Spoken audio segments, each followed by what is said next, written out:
Entonces, pero claro, ese individuo, ese ser que ha evolucionado más deprisa y que de alguna manera tiene la capacidad de controlar a los demás, en ese momento coge en sus manos el volante de la evolución.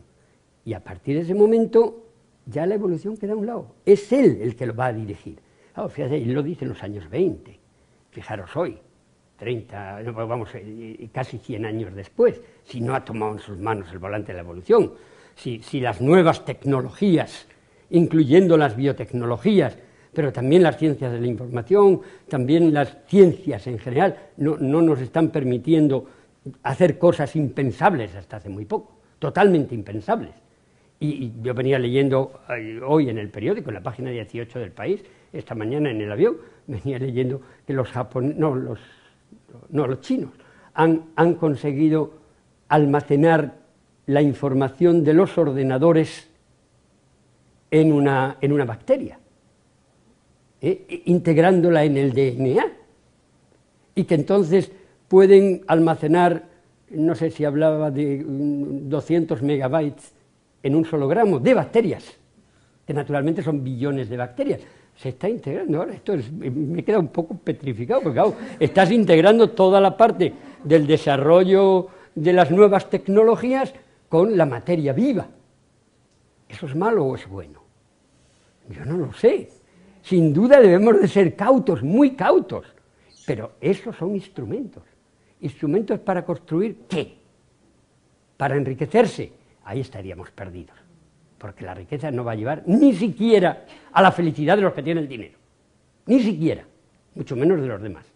Entonces, si eso nos puede permitir transformar el mundo en un paraíso terrenal, en cumplimiento de ese punto omega como objetivo de los religiosos y no de los no religiosos, pues digamos, bendito sea Dios, entre comillas, bienvenido sea, pero ¿quién tiene el control de esas tecnologías? ¿Quién toma las decisiones sobre qué es lo que hay que hacer? ¿En función de qué se toman esas decisiones? En función de un tipo de desarrollo, mejor dicho, en función de un concepto al que le llaman desarrollo, y muchas veces es simplemente crecimiento económico. Que en un mundo con recursos limitados, eso incluso no es posible de manera ilimitada. Entonces, este es un problema que nunca se había planteado antes. Este es un problema de nuestra generación. Este es un problema enorme que por primera vez en la historia de la humanidad tiene esta generación. La responsabilidad de esta generación es única. Y esta generación puede ser la última.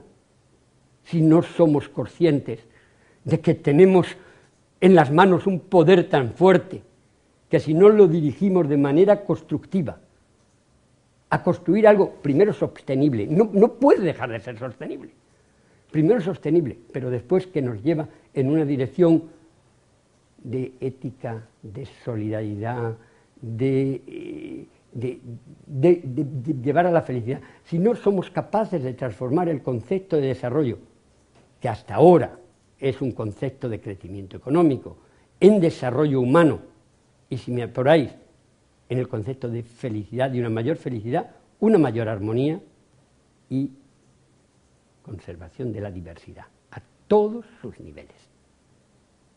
Uniformidad es sinónimo de vulnerabilidad. Por muy buena que sea, cuando a mí me hablan, es que el modelo del futuro es, no, ojalá no, tiene que haber muchos modelos del futuro y ser capaz de convivir. Porque durante siglos, durante milenios, durante millones de años, se han dado circunstancias distintas en partes del mismo mundo, pero que estaban incomunicadas entre sí.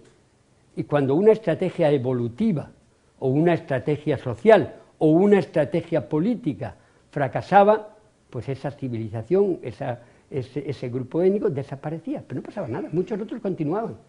Pero hoy no, hoy esta otra gran tecnología, que es la informática, hace que los conocimientos se hagan en todas partes, que las tendencias sean las mismas en el mundo entero.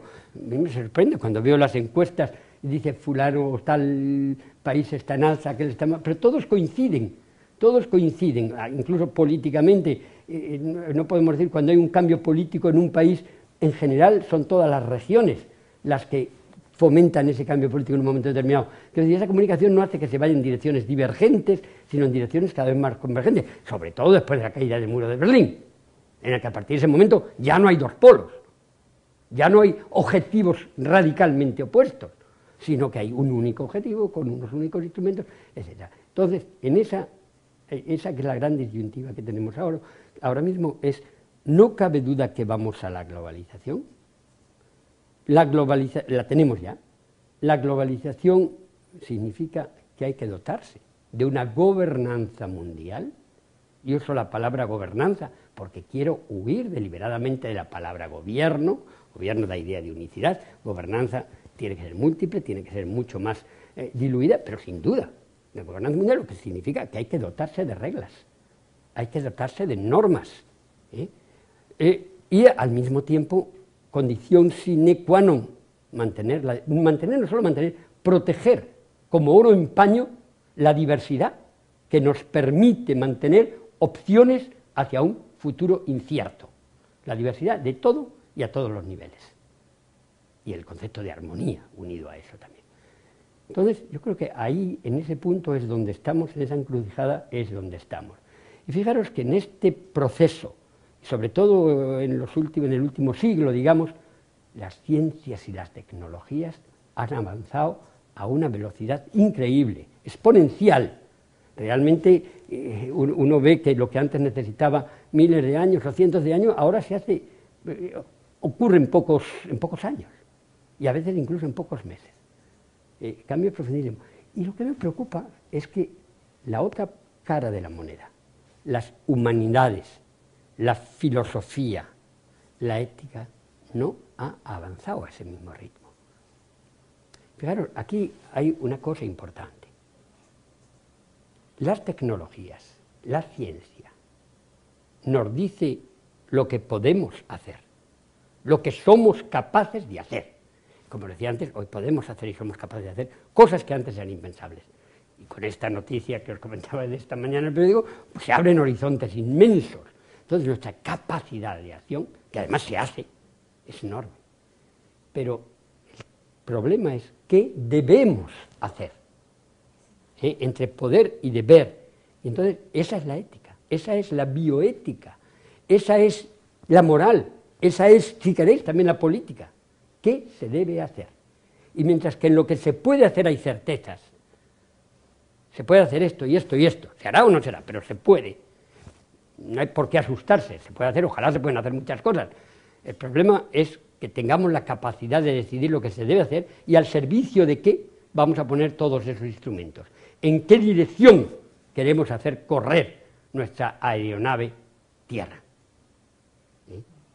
Y entonces yo ahí veo como una especie de trinomio que se complementa. Unos recursos naturales, tierra, agua, aire, diversidad biológica, energía, limitados y perecederos, para ser utilizados por esta generación y por todas las que vengan después, pero que al estar mercantilizados son utilizados por la generación actual sin tener en cuenta las necesidades, o como dirían los economistas, la demanda de las generaciones futuras. Oferta limitada, se calcula solo la demanda de nuestra generación. La gran falacia de aplicar la economía tradicional aquí es que el precio que da como resultado, aplicando solo la demanda de una generación y de todas las demás que van a venir después, es un precio ficticio, es un precio irreal. No tiene nada que ver con el valor. El valor de esos recursos naturales es incalculable. El precio puede resultar ridículo y por lo tanto se sobreexplota. ¿A costa de qué? A costa de robar a nuestros hijos, a costa de robar a las generaciones futuras, a costa de ignorar que tenemos que mantener las opciones para ellos y a ellos les pertenece ese capital tierra, ese capital aire, ese capital agua, ese capital diversidad biológica. Es un capital, no una renta. Y desde el punto de vista económico se le da el tratamiento de una renta que cada año se renueva. No es verdad. Ignorar esto, de nuevo, es suicidarse y robar a nuestros hijos. Entonces digo, vuelvo a la idea del trinomio. Uno de los elementos es los recursos naturales que tenemos. Y que esos recursos naturales fue un poco la base de toda la vida, si queréis. La segunda pata del trinomio, el segundo elemento del trinomio, son las tecnologías, la ciencia,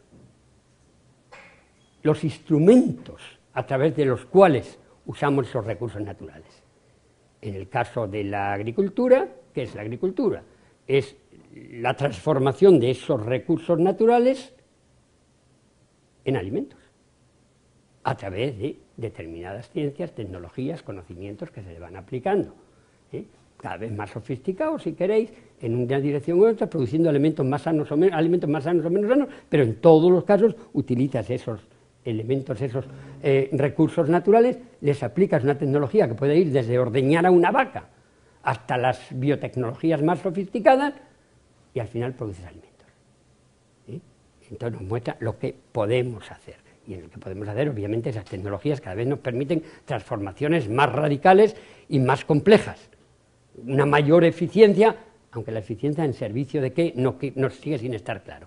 Pero repito, entonces tenemos de nuevo el trinomio: recursos naturales, limitados y perecederos, tecnología, ciencia, instrumentos que nos sirven para transformar esos recursos naturales en bienes generalmente de consumo o de subsistencia, y la tercera pata del trinomio que hemos olvidado y que es clave es, yo llamaría, la ética, la moral, la bioética. Es los objetivos, es lo que debemos hacer, es a dónde queremos ir, es a dónde queremos ir nosotros con nuestra aeronave Tierra. Y ahí entra la filosofía, y ahí entran las humanidades, y ahí entra el decir quién soy y a dónde quiero ir. Y hoy no solo a dónde quiero ir yo, dentro del mundo, hoy arrastro el mundo conmigo, hoy es a dónde queremos que vaya el mundo. Entonces, esa pata hay que rescatarla.